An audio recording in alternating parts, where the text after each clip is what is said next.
Parte 1. A escola da alma. Você já parou para pensar por que a dor insiste em voltar? Porque, mesmo quando tentamos evitá-la, ela encontra um jeito de nos alcançar, às vezes nos mesmos lugares, nas mesmas feridas. Eu sou a Vera e hoje quero te convidar para uma jornada profunda, uma jornada que pode transformar completamente a sua relação com o sofrimento. Fica comigo até o final, porque tenho certeza absoluta de que este conteúdo será libertador para você. Carl Jung nos ensinou algo revolucionário. A dor não é um castigo do universo, não é um sinal de que você fez algo errado ou de que está sendo punido por alguma força maior. A dor é, na verdade, uma linguagem. É a forma que o seu inconsciente encontrou para chamar a sua atenção, para dizer: olha aqui, há algo que precisa ser visto, há algo que precisa ser integrado, há algo que está pedindo para ser curado. Pense na sua própria vida por um momento. Quantas vezes você sentiu aquela dor emocional profunda, aquele desconforto que parecia não ter explicação lógica?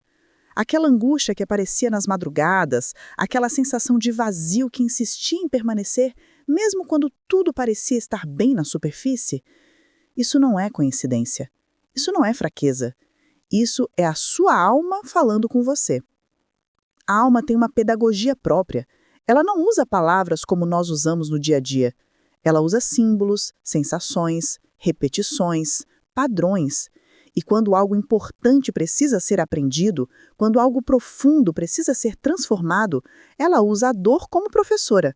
Não porque seja cruel, mas porque, muitas vezes, é a única linguagem que consegue atravessar todas as nossas defesas, todos os nossos mecanismos de negação, todas as nossas distrações.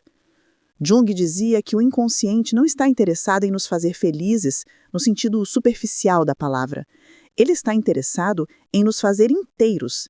E para nos tornarmos inteiros, precisamos olhar para as partes de nós mesmos que rejeitamos, que escondemos, que empurramos para debaixo do tapete.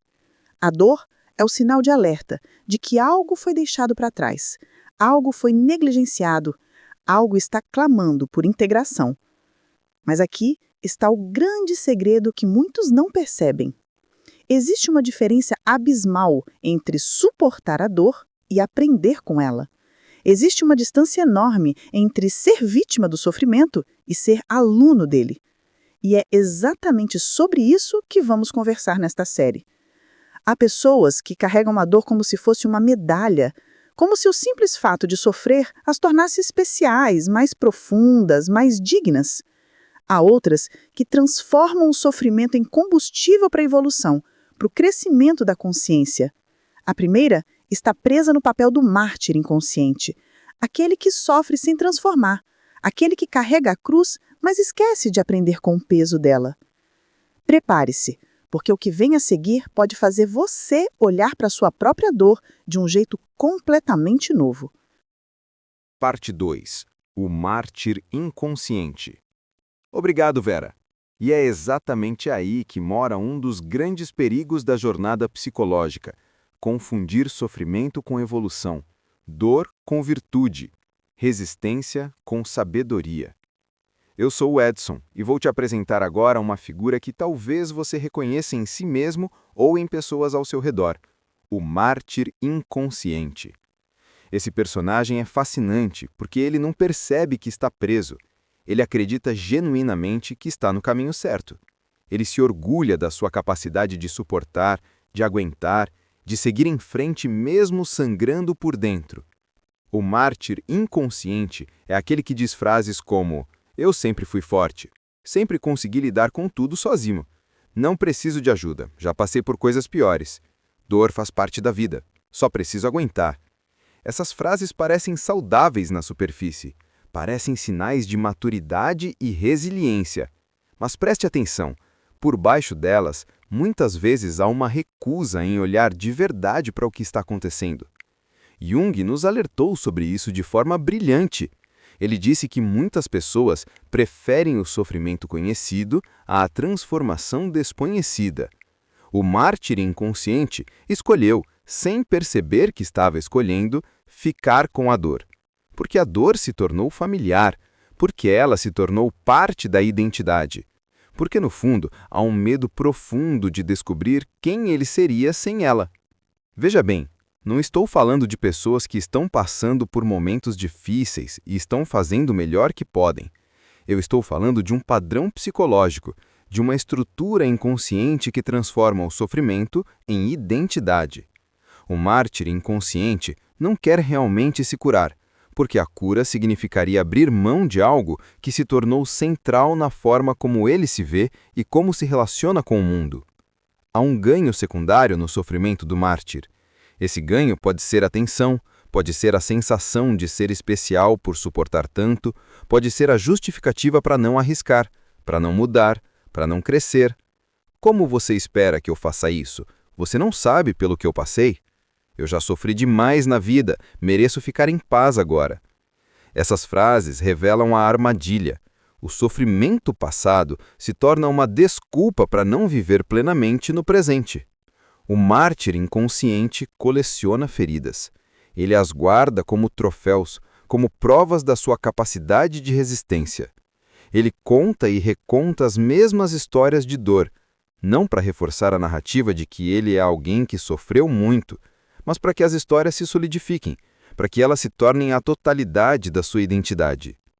Jung diria que esse é um exemplo clássico de identificação com a sombra. A pessoa se identifica tanto com a parte ferida, com a parte que sofreu, que esquece que existem outras partes dela. Esquece que ela é muito mais do que a soma das suas dores. Esquece que há potenciais não realizados, há aspectos da personalidade que foram sufocados pela narrativa de sofrimento.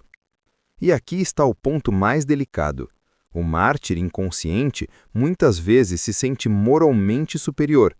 Ele olha para pessoas que parecem mais leves, mais felizes e pensa, elas não sabem o que é sofrer de verdade. Há uma arrogância escondida nisso, uma crença de que o sofrimento te torna mais profundo, mais real, mais autêntico do que aqueles que não sofreram tanto. Mas Jung nos ensina o oposto. Não é o sofrimento em si que nos torna profundos, é a consciência que trazemos para ele. Você pode sofrer a vida inteira e não aprender absolutamente nada.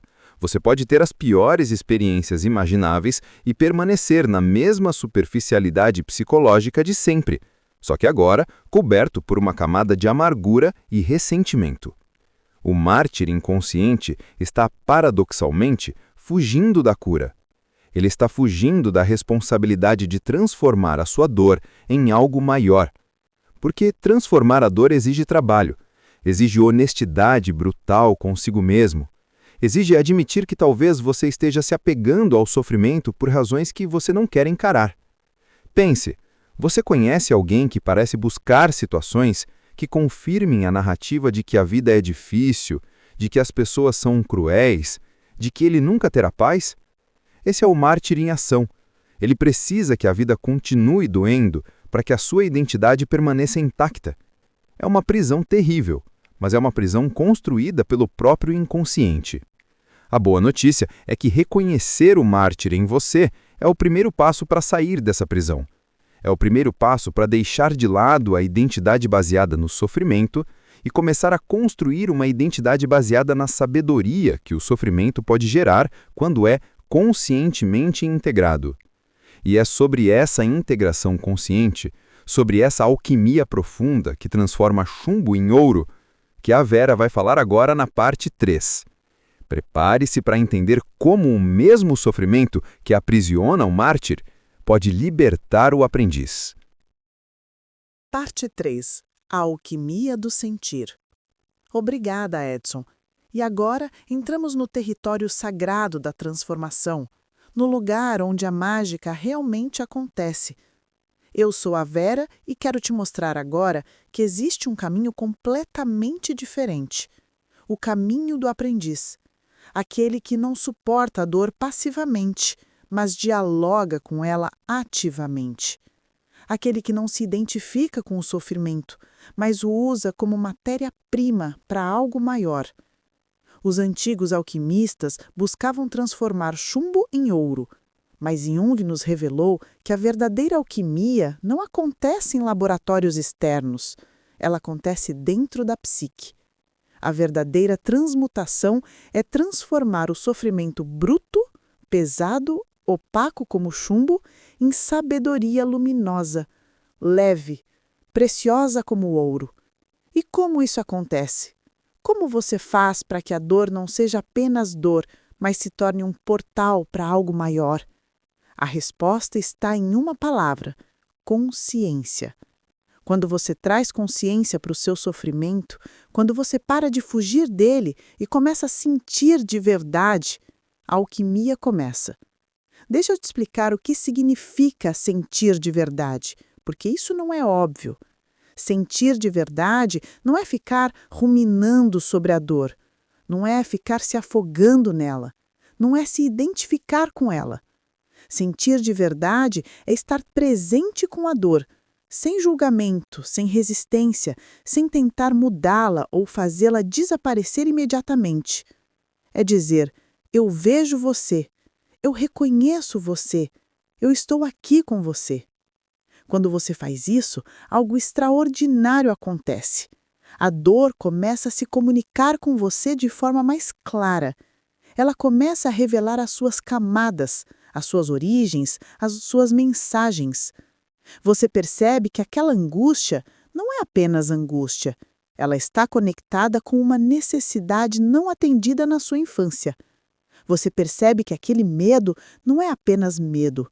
Ele está protegendo uma vulnerabilidade que você nunca quis encarar. Jung chamava isso de processo de individuação. É o processo de tornar consciente o que estava inconsciente, de trazer luz para os cantos escuros da psique. E a dor, quando vivida conscientemente, é uma das ferramentas mais poderosas desse processo, porque ela não te deixa fugir. Ela te obriga a olhar para o que está sendo evitado. Pense num momento da sua vida em que você realmente sentiu uma dor profunda e, em vez de fugir, você ficou com ela. Talvez tenha sido depois de uma perda, de uma desilusão, de uma traição. Naquele momento, se você conseguiu ficar presente, você provavelmente percebeu coisas sobre si mesmo que não sabia antes. Você provavelmente entendeu padrões de comportamento, feridas antigas, necessidades profundas que estavam escondidas. Essa é a alquimia do sentir. Você entra no sofrimento como chumbo e sai dele como ouro. Não porque a dor desapareceu, mas porque você mudou, você se expandiu, você se tornou mais consciente, mais compassivo, mais sábio. Você integrou algo que estava fragmentado, você trouxe para casa uma parte de você mesmo que estava perdida. E aqui está algo essencial. Essa transformação não pode ser forçada.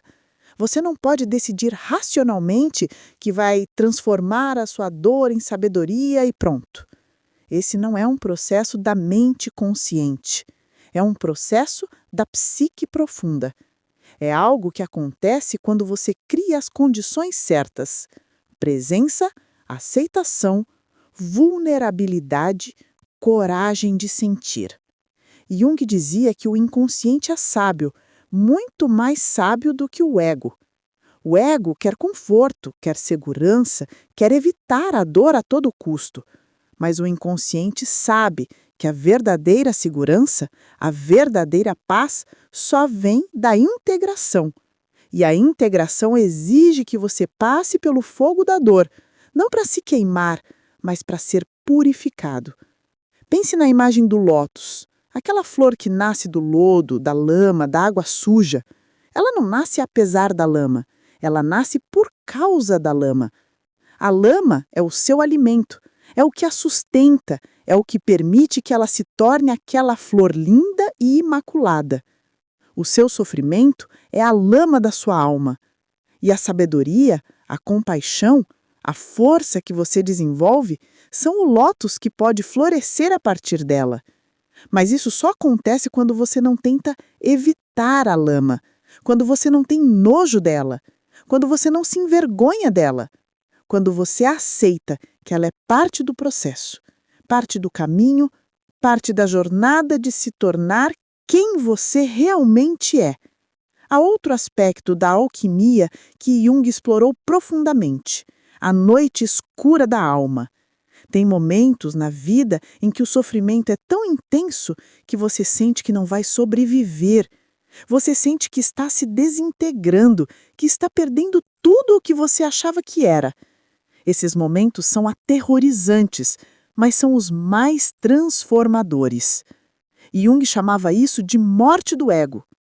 O ego, aquela parte de nós que se identifica com papéis, com conquistas, com a imagem que construímos de nós mesmos, precisa morrer de tempos em tempos para que algo novo possa nascer. E essa morte é dolorosa, é assustadora, é desorientante. Mas do outro lado dela há uma versão mais autêntica, mais livre, mais integrada de você mesmo. Então, quando você estiver no meio da dor, quando sentir que não aguenta mais, lembre-se, isso pode ser alquimia acontecendo. Isso pode ser a sua alma se reorganizando em um nível mais profundo. Isso pode ser o chumbo se transformando em ouro. Não fuja, não se identifique, apenas esteja presente, apenas sinta e confie no processo.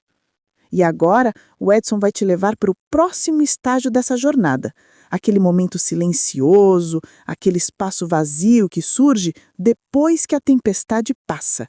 É um lugar de mistério, um lugar de fertilidade, um lugar onde o novo está prestes a nascer. Presta atenção no que ele vai dizer, porque esse silêncio é onde a verdadeira cura acontece. Parte 4. O silêncio depois da tempestade. Obrigado, Vera. E sim, chegamos agora a um dos momentos mais mal compreendidos de toda a jornada psicológica, o vazio que vem depois da dor intensa.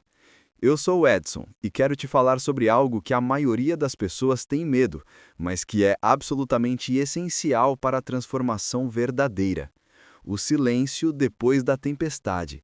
Aquele espaço vazio que surge quando a dor intensa finalmente diminui.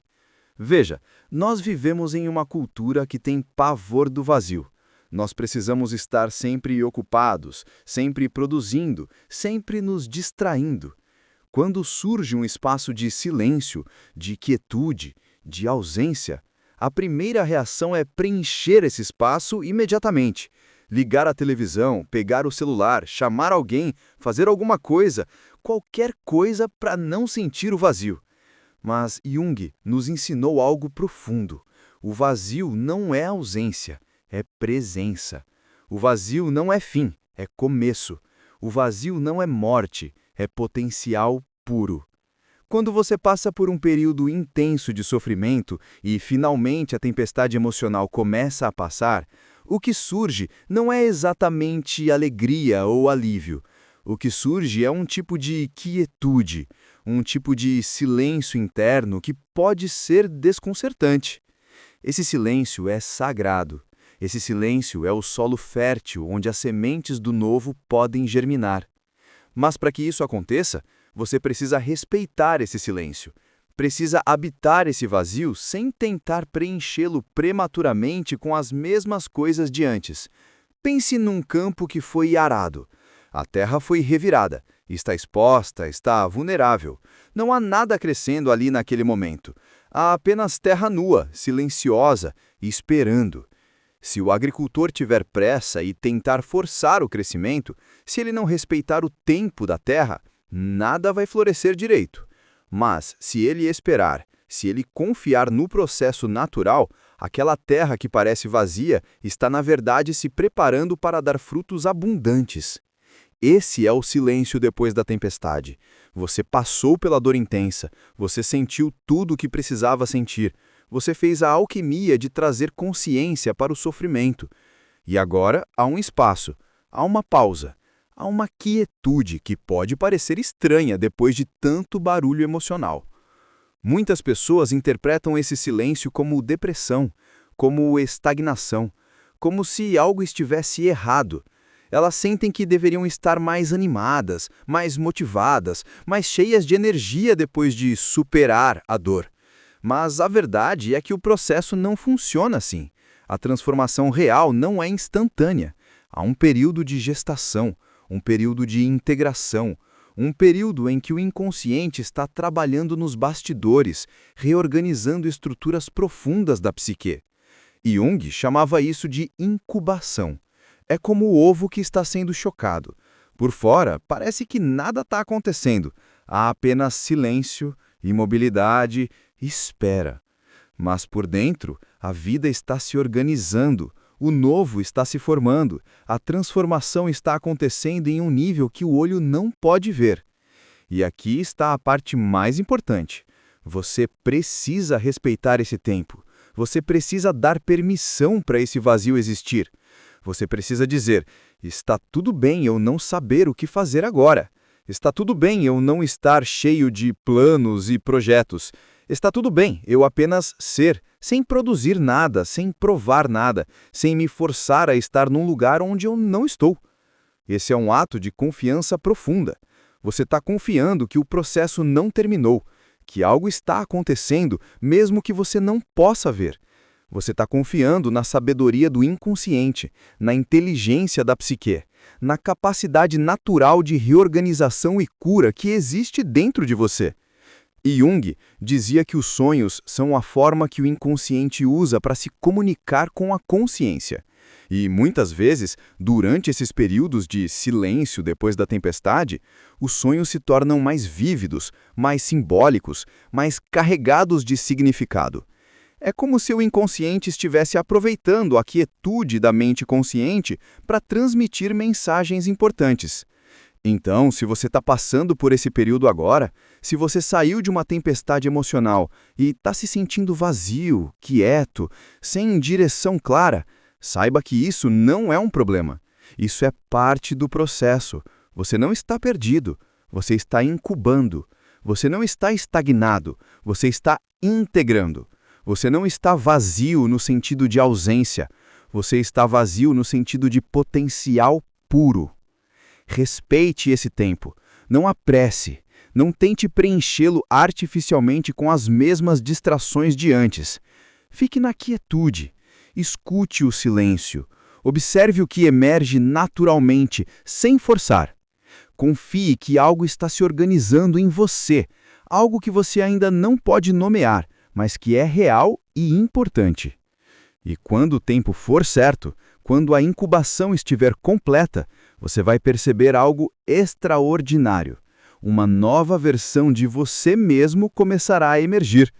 Não uma versão que você planejou ou forçou, mas uma versão que nasceu organicamente do processo de transformação. E é sobre esse florescimento, sobre essa nova vida que nasce do solo do sofrimento transformado, que a Vera vai falar agora na parte 5. O que ela vai dizer vai te mostrar que vale a pena passar pela tempestade, vale a pena habitar o vazio, porque do outro lado há algo lindo esperando para nascer. Parte 5. A flor que nasce do lodo. Obrigada, Edson. E é exatamente isso. Quando você respeita o processo, quando você não apressa nada, quando você permite que o silêncio faça o seu trabalho, algo milagroso acontece. Eu sou a Vera e agora vamos falar sobre o florescimento, sobre o que nasce quando você faz toda essa jornada de forma consciente, quando você deixa de ser o mártir e se torna o aprendiz. A flor que nasce do lodo é uma das imagens mais poderosas da psicologia junguiana, porque ela captura perfeitamente o que acontece quando o sofrimento é transformado, quando a dor é integrada, quando a consciência é trazida para as profundezas da alma.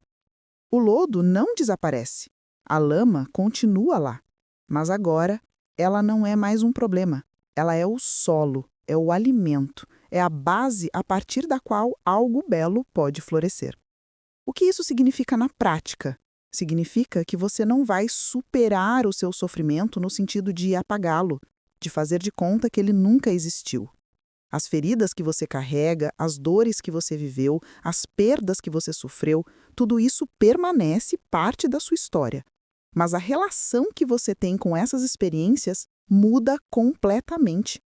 Antes, você era dominado por elas. Elas te definiam, te limitavam, te aprisionavam. Agora você as integrou. Elas se tornaram parte de um todo maior, parte de uma narrativa mais ampla sobre quem você é e para onde você está indo. Elas não são mais o centro, são elementos, são aspectos, são capítulos de uma história muito maior.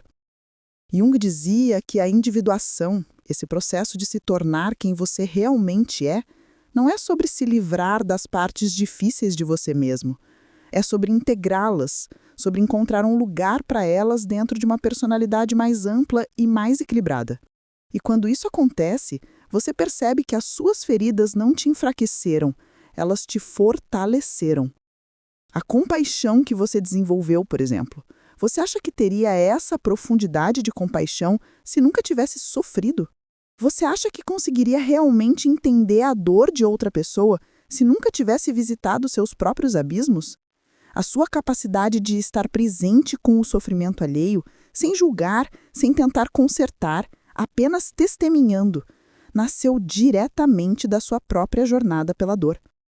A sabedoria que você carrega agora, aquela compreensão profunda sobre a natureza da vida, sobre a impermanência, sobre a fragilidade e a força do ser humano.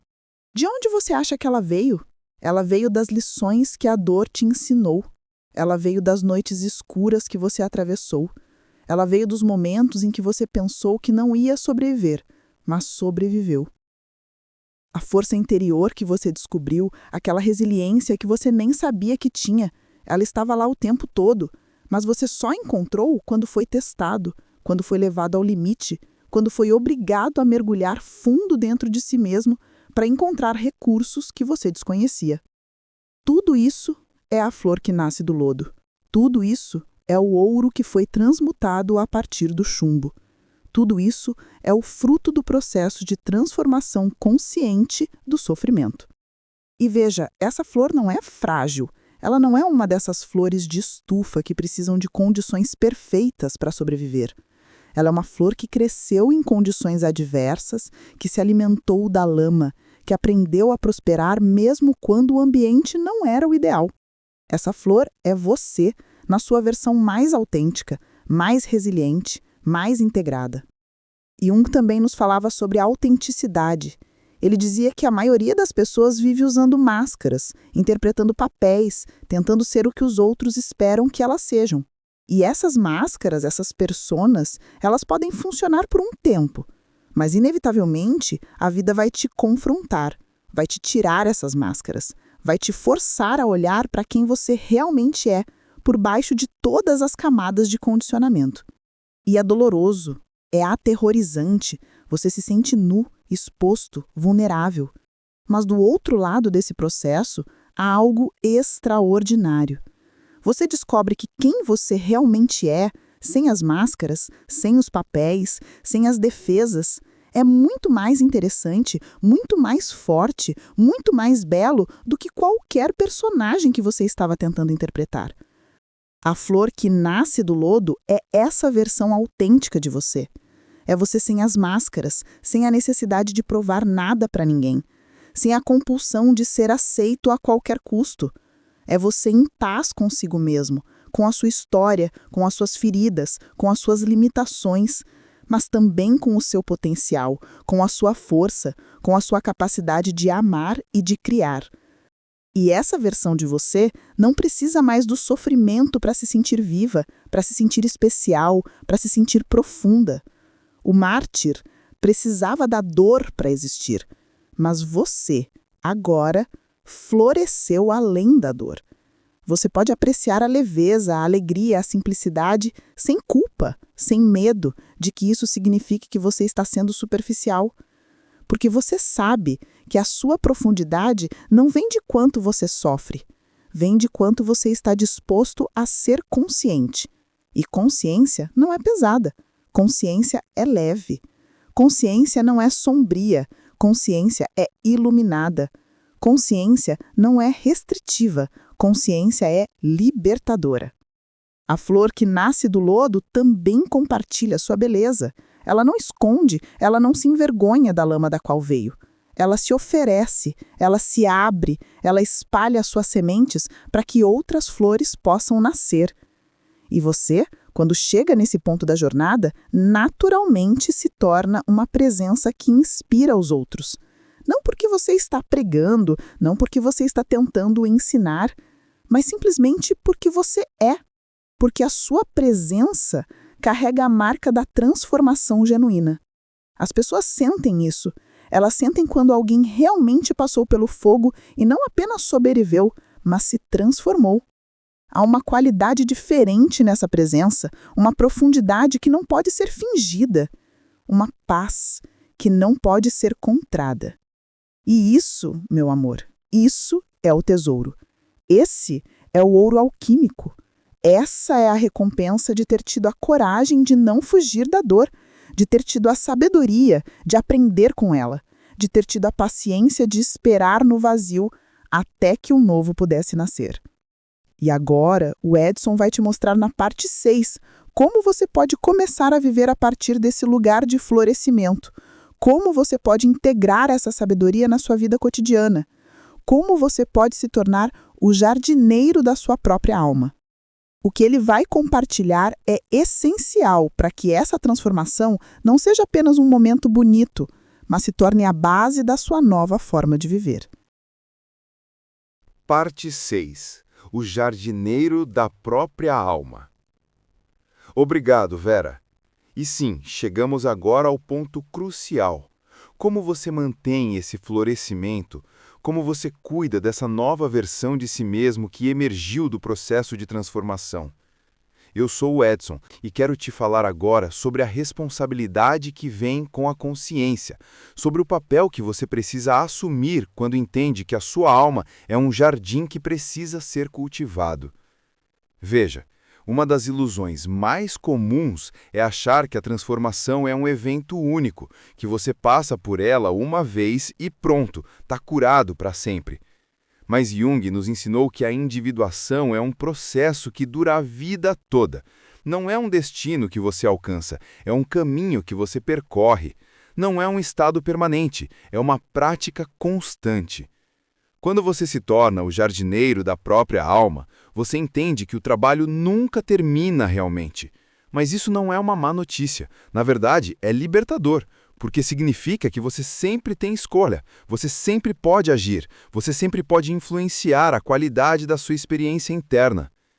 Pense em um jardim real. Um jardineiro não planta uma flor e depois a abandona esperando que ela cuide de si mesma para sempre.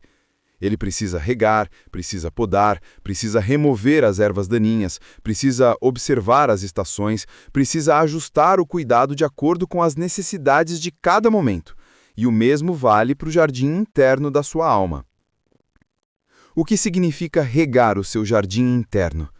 Significa nutrir as qualidades que você quer ver florescer.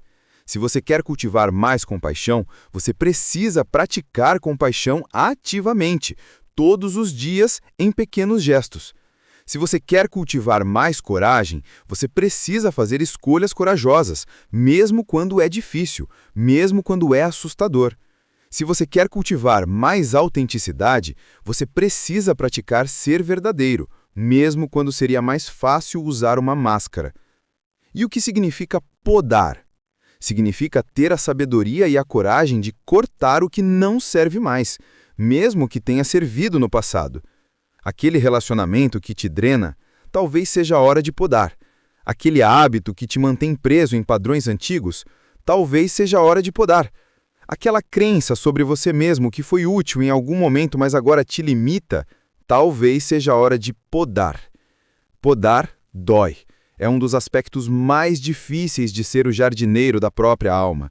Porque muitas vezes você tem apego emocional às coisas que precisa cortar.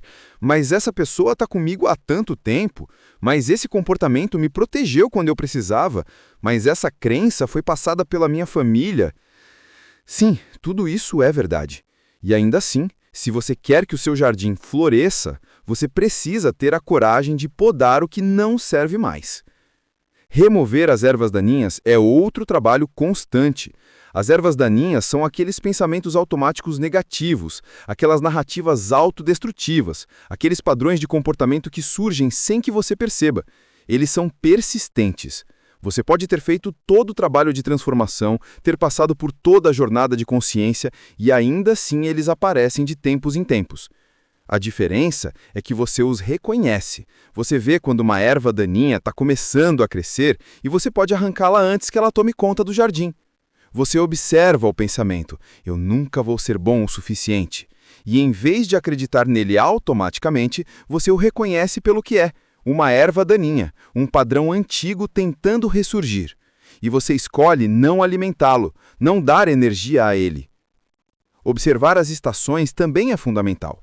Jung falava muito sobre os ciclos naturais da psique. Há momentos em que você vai estar mais expansivo, mais criativo, mais conectado. E há momentos em que você vai naturalmente se recolher, vai precisar de mais silêncio, de mais introspecção, de mais descanso. Ambos são necessários, ambos são saudáveis. O problema surge quando você luta contra a estação em que está, quando você tenta forçar a primavera no inverno, quando você se culpa por estar mais recolhido, quando você interpreta a necessidade de descanso como fraqueza. Um bom jardineiro respeita as estações. Ele não tenta fazer as flores crescerem em dezembro. Ele confia no ciclo. Ele trabalha com ele, não contra. E aqui está algo essencial. Ser o jardineiro da própria alma não significa fazer tudo sozinho.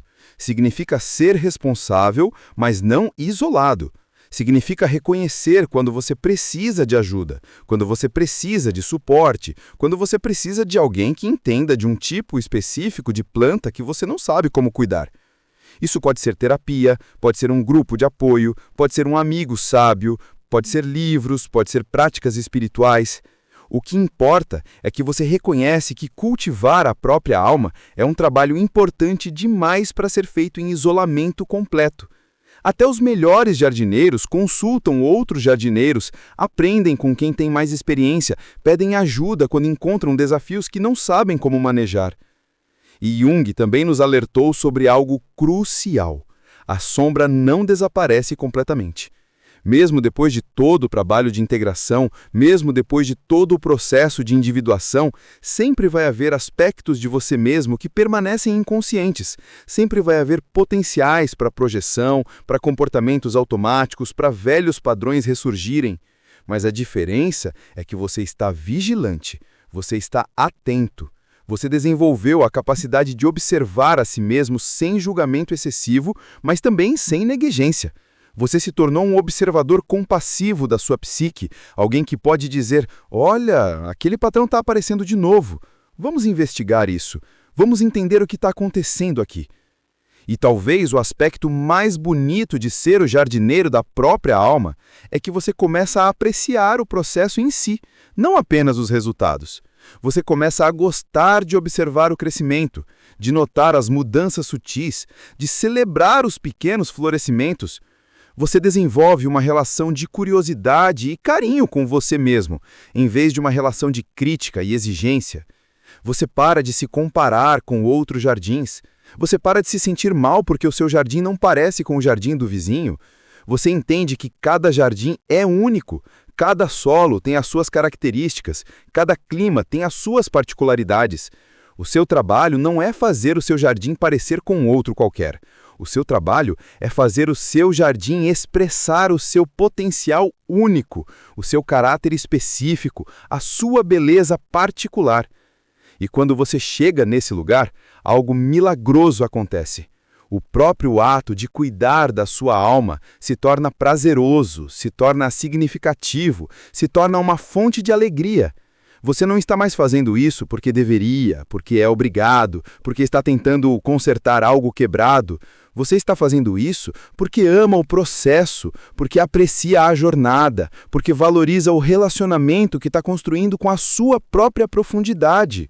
E é sobre esse legado, sobre o que você passa para o mundo quando vive dessa forma, sobre o impacto que uma pessoa transformada tem no coletivo, que a Vera vai falar agora na parte 7 e final.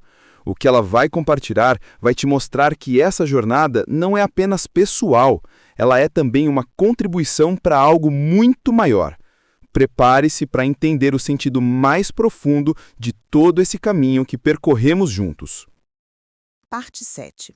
O legado da alma transformada. Obrigada, Edson. E chegamos ao final desta jornada, mas também ao começo de algo muito maior. Eu sou a Vera e quero te falar agora sobre o que acontece quando você faz todo esse trabalho, quando você se torna um aprendiz em vez do mártir, quando você transforma a dor em sabedoria, quando você habita o silêncio, quando você floresce a partir do lodo, quando você se torna o jardineiro da própria alma. O que acontece não é apenas individual, é coletivo. O que acontece não beneficia apenas você, beneficia todos ao seu redor. Jung tinha uma visão profunda sobre isso. Ele dizia que quando você trabalha na sua própria individuação, quando você traz consciência para o seu próprio inconsciente, você não está apenas se ajudando, você está contribuindo para a consciência coletiva da humanidade. Você está elevando, mesmo que infinitesimalmente, o nível de consciência do todo. Como isso funciona? Pense assim, cada ser humano é como uma célula num organismo maior. Quando uma célula está doente, intoxicada, inconsciente, ela afeta o organismo inteiro. E quando uma célula se cura, se purifica, se torna consciente, ela também afeta o organismo inteiro. Você não existe em isolamento. A sua psique está conectada com a psique coletiva de formas que vão muito além do que podemos ver na superfície. Quando você deixa de projetar as suas sombras nos outros, quando você para de agir a partir de feridas não curadas, quando você se torna mais consciente, mais integrado, mais autêntico, você automaticamente muda a qualidade das suas interações com o mundo. E essas interações criam ondas que se espalham muito além do que você pode imaginar. Pense nas pessoas próximas a você. Quando você estava preso no papel do mártir, quando você estava identificado com o sofrimento, quando você estava inconsciente dos seus padrões, como isso afetava as pessoas ao seu redor? Provavelmente você projetava sua dor nelas, você esperava que elas te salvassem, você as culpava pelas suas feridas, você as mantinha presas nos seus dramas emocionais. Mas agora, depois da transformação, como é diferente? Você não precisa mais que ninguém te salve. Você não está mais projetando as suas sombras nos outros. Você consegue estar presente com as pessoas sem precisar delas para preencher os seus vazios. Você consegue amar sem dependência, sem controle, sem medo. Você consegue dar espaço para que os outros sejam quem eles são, em vez de tentar moldá-los de acordo com as suas necessidades inconscientes. Isso é um presente imenso. Isso é um legado que você deixa mesmo antes de morrer. Cada pessoa que interage com você, com essa versão transformada de você, é tocada por essa qualidade diferente de presença. Ela pode não saber nomear o que é diferente, mas ela sente. Ela sente que está na presença de alguém que fez o trabalho, alguém que não está fugindo de si mesmo, alguém que está em paz com a própria história. E essa paz, essa autenticidade, essa consciência, elas são contagiosas. Não de forma forçada, não de forma proselista, mas simplesmente porque são. Quando você vive a partir desse lugar, você dá permissão silenciosa para que os outros também possam fazer o mesmo. Você se torna um exemplo vivo de que é possível transformar a dor, de que é possível florescer a partir do lodo, de que é possível se tornar quem você realmente é. Jung também falava sobre o conceito de vocação. Ele dizia que cada pessoa tem uma tarefa única nesta vida, algo que só ela pode fazer, uma contribuição específica que só ela pode dar.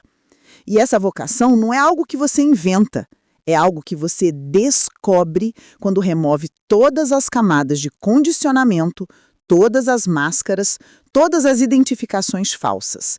A pessoa transformada, aquela que passou pela jornada completa da dor à sabedoria, essa pessoa está muito mais próxima da sua verdadeira vocação. Porque ela não está mais vivendo para agradar os outros, para cumprir expectativas externas, para evitar rejeição. Ela está vivendo a partir do seu centro autêntico. E a partir deste centro, a vocação emerge naturalmente. Pode ser algo grandioso aos olhos do mundo, pode ser algo simples e discreto. Não importa. O que importa é que é genuíno, é autêntico, é alinhado com quem você realmente é. E quando você vive a sua vocação, quando você contribui com o seu dom único, você está deixando um legado que vai muito além da sua vida individual. Pense nos grandes mestres espirituais, nos grandes artistas, nos grandes curadores que a humanidade conheceu. O que eles todos tinham em comum? Eles passaram pela jornada da transformação. Eles conheceram a dor profundamente. Eles não fugiram dela, não a negaram, mas a integraram, a transformaram em algo maior. E a partir dessa transformação, eles puderam oferecer algo precioso ao mundo. Você não precisa ser famoso, você não precisa ser reconhecido publicamente para deixar um legado assim. O legado mais importante é muitas vezes o mais silencioso.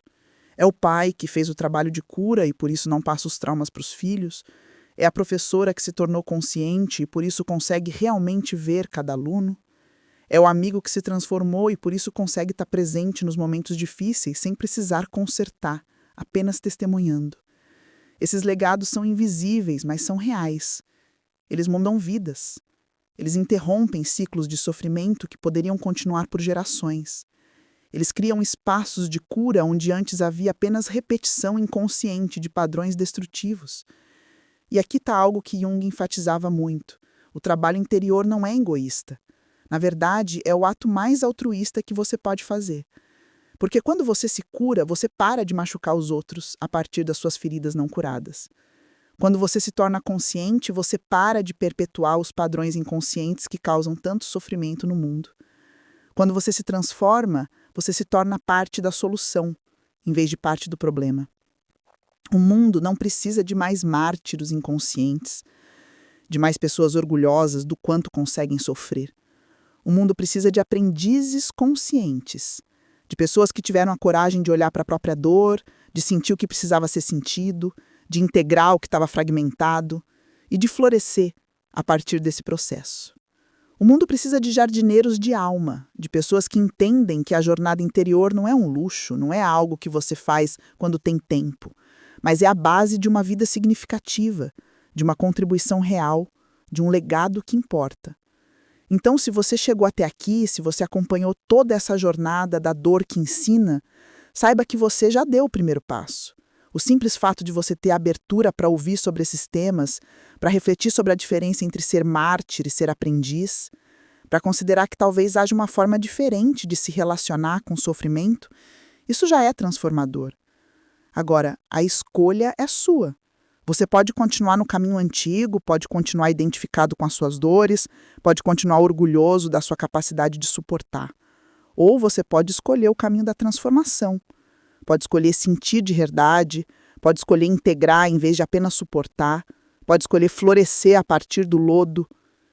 E se você escolher esse segundo caminho, saiba que não estará sozinho. Saiba que há uma sabedoria antiga, há uma psicologia profunda, há um processo natural de cura e transformação que vai te apoiar.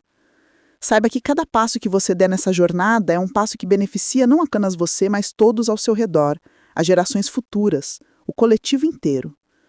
O legado de uma alma transformada não pode ser medido em conquistas externas, em reconhecimento público, em bens materiais. Ele é medido em consciência, em amor, em presença, em autenticidade, em contribuição silenciosa, mas real para a elevação do todo. E esse legado começa agora. Começa com a escolha de olhar para a sua dor com outros olhos. Começa com a disposição de aprender em vez de apenas suportar. Começa com a coragem de sentir de verdade. Começa com a paciência de habitar o silêncio. Começa com a confiança de que você pode florescer. Começa com o comprometimento de cuidar do jardim da sua alma todos os dias. Se esse conteúdo tocou você de alguma forma, se algo ressoou na sua alma, eu te convido a se inscrever no canal e continuar essa jornada de autoconhecimento comigo. Porque essa conversa não termina aqui. Ela é apenas o começo. Há tanto mais para explorar, para sentir, para integrar, para transformar. E eu quero estar com você nessa jornada. Não como alguém que tem todas as respostas, mas como alguém que também está no caminho, que também está aprendendo, que também está florescendo a partir do próprio lodo. Muito obrigada por estar aqui. Muito obrigada por ter a coragem de olhar para esses temas tão profundos. E lembre-se, a dor que você sente pode ser a maior professora que você já terá. Não fuja dela. Aprenda com ela. Transforme-a e floresça.